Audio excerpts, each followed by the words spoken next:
तो इंजीनियर्स आज की इस वीडियो में हम लोग बात करने वाले हैं कि ग्राउंड लेवल के ऊपर जो हमारा सब स्ट्रक्चर पार्ट होता है वो उसमें क्या क्या कंपोनेंट पार्ट्स होते हैं हमारे, उसका कंस्ट्रक्शन क्या होता है, इसके बारे में आज पूरे डिटेल में हम लोग जानने वाले हैं। तो बने रहिएगा वीडियो के साथ।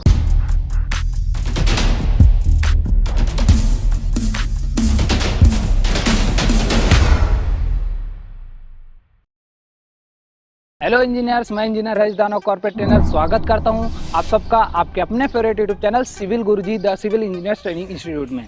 जैसे कि इंजीनियर्स मैंने आप लोगों को बताया कि आज हम लोग ग्राउंड लेवल के ऊपर जो हमारा प्लिंथ लेवल तक का पार्ट है उसके बारे में हम लोग डिटेल में जानने वाले। तो चलिए आगे बढ़ते हैं हमारे वीडियो की ओर और देखते हैं कि कौन कौन से हमारे कंपोनेंट्स पार्ट्स होते हैं। तो अगर मैं सबसे पहले बात करूँ तो यहाँ पर आपको नजर आ रहा होगा ग्राउंड बीम, लेकिन इस ग्राउंड बीम के नीचे भी एक हमारा कंस्ट्रक्शन पार्ट होता है, उसे कहा जाता है वन लाइन ब्रिक वर्क। अब ये वन लाइन ब्रिक वर्क क्यों दिया जाता है? जैसे कि आप एक ग्राउंड बीम देख रहे हो, ये क्या है? कंक्रीट मटेरियल है, ये हमारा आरसीसी कंक्रीट है। तो अगर इसको डायरेक्टली अगर हम लोग ने ग्राउंड लेवल के कांटेक्ट में ला लिए, ग्राउंड के कांटेक्ट में ला लिए, तो क्या होगा, जो हमारा सॉइल होगा वो इसका वाटर सीमेंट रेशियो खराब कर देगा, जिसकी वजह से हमारा जो स्ट्रेंथ ऑफ कंक्रीट है वो डिक्रीज हो जाएगी।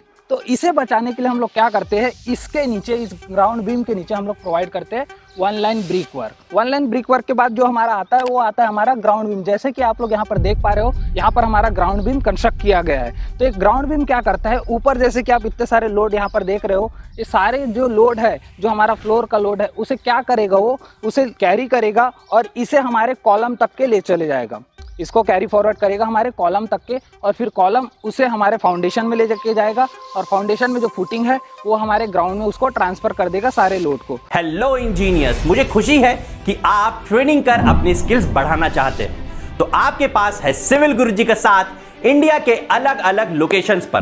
बस आपको चूज करना है अपना नियरेस्ट लोकेशन 2 महीने की ट्रेनिंग करने के लिए, और डिस्क्रिप्शन में भी इसकी पूरी जानकारी दी गई है। आप 9111001234 पर भी कॉल करके हमारी टीम से बात कर सकते हैं, क्योंकि लिमिटेड सीट्स ही अवेलेबल हैं। तो ये ग्राउंड बीम का काम होता है कि पूरे जो लोड आ रहे हैं हमारे ऊपर में, उसको कॉलम तक के लेके जाना, और कॉलम उसको ट्रांसफर कर देता है हमारे फुटिंग में। फिर उसके बाद आपको ये नज़र आ रहा है, यहाँ पर आप देख रहे हो कि यहाँ पर किया गया है ब्रिक वर्क। कहाँ तक किया गया है? ये हमारे डीपीसी बॉटम तक के ब्रिक वर्क किया गया है। तो इसे क्यों किया जाता है, इसके बारे में बात करते हैं। इसे इसलिए किया जाता है ताकि हमें हमारा प्लिंथ लेवल अचीव किया जा सके। जैसे कि यहाँ पर हमारा ग्राउंड बीम आया, हमारा प्लिंथ लेवल यहाँ पर दिख रहा है आप लोगों को। तो इस हाइट तक पहुँचने के लिए हम लोग करते हैं brick work up to DPC bottom. उसके बाद जो ये पार्ट आपका नज़र आ रहा होगा, सबसे इंपॉर्टेंट पार्ट इसको मैं कहना चाहूँगा हमारी बिल्डिंग में, ये है हमारा डीपीसी, जिसे हम लोग कहते हैं डैम प्रूफ कोर्स। जनरली 40 से 50 mm का डीपीसी हम लोग प्रोवाइड करते हैं हमारे कंस्ट्रक्शन में। तो ये डीपीसी का काम क्या होता है, जैसे कि आप देख पा रहे हो यहाँ पर कि जो हमारा ये ब्रिक वर्क है, ये क्या है, डायरेक्टली एक्सपोज है। डायरेक्टली क्या है, एक्सपोज है एटमॉस्फेयर से। तो क्या होगा, इसके कांटेक्ट में जो भी यहाँ पर वाटर आएगा उसे क्या करेगा, इसकी एक टेंडेंसी होती है कैपिलरी एक्शन की। तो ये क्या करेगा, कैपिलरी एक्शन के थ्रू पानी को हमारे घरों के अंदर पहुँचाने का काम करेगा। तो उस पानी को रोकने के लिए, उस कैपिलरी एक्शन को रोकने के लिए हम लोग क्या करते हैं, डैम प्रूफ कोर्स करते हैं, डीपीसी यहाँ पर प्रोवाइड करते हैं 40 से 50 mm का। तो सबसे मेन इंपॉर्टेंट काम इसका यही होता है कि नीचे जो भी डैम्पनेस हमारी आती है उसे ये रोकता है।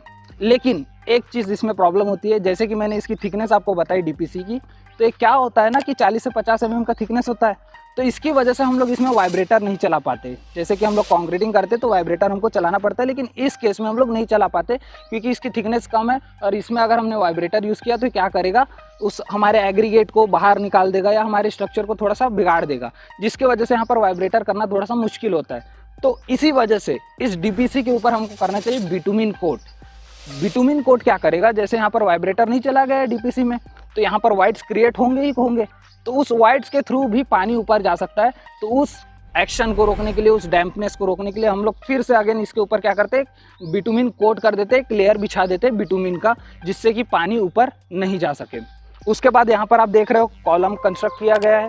ये कॉलम का काम होता है कि जो भी बीम में, स्लैब में लोड आ रहा होगा, स्लैब का लोड बीम को ट्रांसफर होता है और बीम का लोड कॉलम को ट्रांसफर कर देता है, और कॉलम सारे लोड को हमारे फुटिंग में ट्रांसफर कर देता है। तो ये उसके काम हो जाते हैं।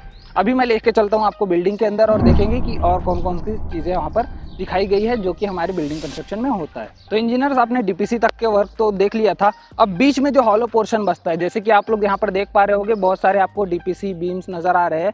तो बीच में एक हॉलो पोर्शन बचता है। अब बीच में हमारा प्लिंथ फ्लोर को भी तो नीचे उठाना है, कि जो हमारा जहाँ पर हम लोग हमारा फ्लोर बनाते हैं, टाइलिंग करते हैं, उसे भी तो ऊपर उठाना है। तो उसको ऊपर उठाने के लिए जो ये हमारा हॉलो स्ट्रक्चर बनता है, उसके बीच में किया जाता है हमारा प्लिंथ फिलिंग। जैसे कि यहाँ पर आप देख रहे हो प्लिंथ फिलिंग किया गया है मुरूम से। तो प्लिंथ की जो फिलिंग होगी हमारी, वो ज़रूरी नहीं है कि एक ही मटेरियल हो, बहुत सारे मटेरियल हो सकते हैं। जैसे कि कोई सॉइल से करता है, लेकिन वो सॉइल भी ब्लैक कॉटन सॉइल नहीं होना चाहिए, इसका आपको ध्यान रखना होगा। साथ ही साथ आप मुरूम से कर सकते हो, सैंड से कर सकते हो, स्टोन डस्ट से कर सकते हो। तो कोई भी मटेरियल यहाँ पर आप प्लिंथ फिलिंग के लिए यूज़ कर सकते हो। लेकिन प्लिंथ फिलिंग के लिए एक बात आपको ज़रूर ध्यान में रखनी चाहिए, वो है कि जो प्लिंथ फिलिंग हमारा होगा वो एक साथ फिलिंग नहीं करना है, हमें उसे लेयर बाय लेयर फिलिंग करना चाहिए, जो कि मैक्सिमम थिकनेस ऑफ लेयर होगी 200 mm की। मतलब कि अगर मैं यहाँ पर 800 mm की फिलिंग कर रहा हूँ, तो मेरा जो लेयर बाय लेयर बनेगा वो 4 लेयर का बनेगा। 200 की लेयर बनाएंगे, उसमें हम लोग क्या करेंगे, उसमें वाटरिंग करेंगे, उसे कॉम्पैक्ट करेंगे बड़ी अच्छी तरीके से। फिर से 200 mm की लेयर डालेंगे, फिर से उसमें वाटरिंग करेंगे, प्राइमिंग करेंगे, फिर से क्या करेंगे, अगेन 200 का लेयर डालेंगे, फिर से उसमें वाटरिंग करेंगे, रैमिंग करेंगे। मतलब फुल्ली कॉम्पैक्टेड होने चाहिए। ऐसा नहीं करने पर क्या होता है, आपने कई बार देखा होगा कि हमारा फ्लोर फेल हो जाता है, या हमारे जो टाइल होते हैं उससे हॉलो टक टक का साउंड आता है। तो ऐसे साउंड ना हो, इसी वजह से हमको 200 बाय 200 के लेयर में हमको हमारा प्लिंथ फिलिंग करना चाहिए। और मैं कहना चाहूँगा ये फिलिंग हमेशा एप्लीकेबल है, चाहे आप किसी भी तरीके का फिलिंग करो, चाहे वो प्लिंथ फिलिंग हो, चाहे वो बैक फिलिंग हो। रोड कंस्ट्रक्शन में भी यही फिलिंग हम लोग करते हैं। अब प्लिंथ फिलिंग होने के बाद हम लोग क्या करते हैं, जो भी थिकनेस यहाँ पर बच रही है, जैसे कि पूरे प्लिंथ फिलिंग तो नहीं करेंगे, हमारे फ्लोर को हार्ड बेस भी प्रोवाइड करेंगे। तो ये जो थिकनेस बचती है 4 से 6 इंच की थिकनेस, वहाँ पर हम लोग करते हैं फ्लोर पीसीसी, जहाँ पर हम लोग कंक्रीट का एक हार्ड स्ट्राटा प्रोवाइड करते हैं हमारे फ्लोर को, जो कि एक हार्ड बेस देता है हमारे फ्लोरिंग मटेरियल्स को।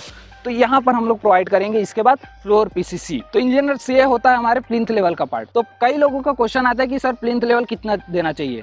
एज पर CPWD तो जो कहता है कि 900 से 1200 mm तक के हमारा प्लिंथ लेवल देना चाहिए, लेकिन ये मोस्टली डिपेंड करता है हमारे रोड पे। जैसे कि यहाँ पर रोड क्या है, बना नहीं हुआ है, तो यहाँ पर हम लोग इसकी हाइट को थोड़ा सा बढ़ा के रखेंगे, ताकि इन फ्यूचर जो हमारा रोड बने तो हमारा प्लिंथ नीचे ना चले जाए। प्लिंथ नीचे जाने के कारण क्या होता है, हमारे घरों में पानी घुसना चालू हो जाता है, और भी बहुत सारी प्रॉब्लम हमको फेस करनी पड़ती है। इसलिए हम लोग जो हमारा रोड है उससे हमारा प्लिंथ ऊपर रखते हैं, ताकि सारी चीज़ें हमारे लिए अच्छी बनी रहे। तो आई होप इंजीनियर्स कि ये जो हमारा ग्राउंड लेवल से प्लिंथ लेवल का जो स्ट्रक्चर है वो आपको समझ में आया होगा। और अगर आप भी ऐसी ही टेक्निकल एंड प्रैक्टिकल चीज़ें सीखना चाहते हैं, तो आप भी ज्वाइन कर सकते हैं हमारे ऑन साइट ट्रेनिंग को, जो इंडिया के अलग अलग लोकेशन पर स्टार्ट हो चुका है। नीचे डिस्क्रिप्शन में मैंने लोकेशन दिया हुआ है। और साथ ही साथ अगर आपको ट्रेनिंग के बारे में एकदम डिटेल में जानना है, तो आप कॉल करें 9111001234 पर। तो आई होप इंजीनियर से वीडियो आपको पसंद आया होगा। अगर और भी चीज़ें आपको जाननी है तो आप मुझे कमेंट बॉक्स में ज़रूर बताएं। अगर आपको वीडियो पसंद आया तो लाइक ज़रूर करिएगा। अगर आप चैनल पे नए हैं तो सब्सक्राइब जरूर कर ले, और बेल आइकन को दबाना ना भूले, ताकि आने वाले सारे नोटिफिकेशन आपको मिलते रहे। तो जल्द ही मिलेंगे इंजीनियर्स नए टॉपिक के साथ। अगर आपको भी किसी टॉपिक पर वीडियो चाहिए तो मुझे कमेंट बॉक्स में ज़रूर बताइएगा, मैं उस पर वीडियो ज़रूर लाऊंगा। तो जल्द ही मिलेंगे नए वीडियो के साथ, तब तक के लिए जय हिंद, जय भारत।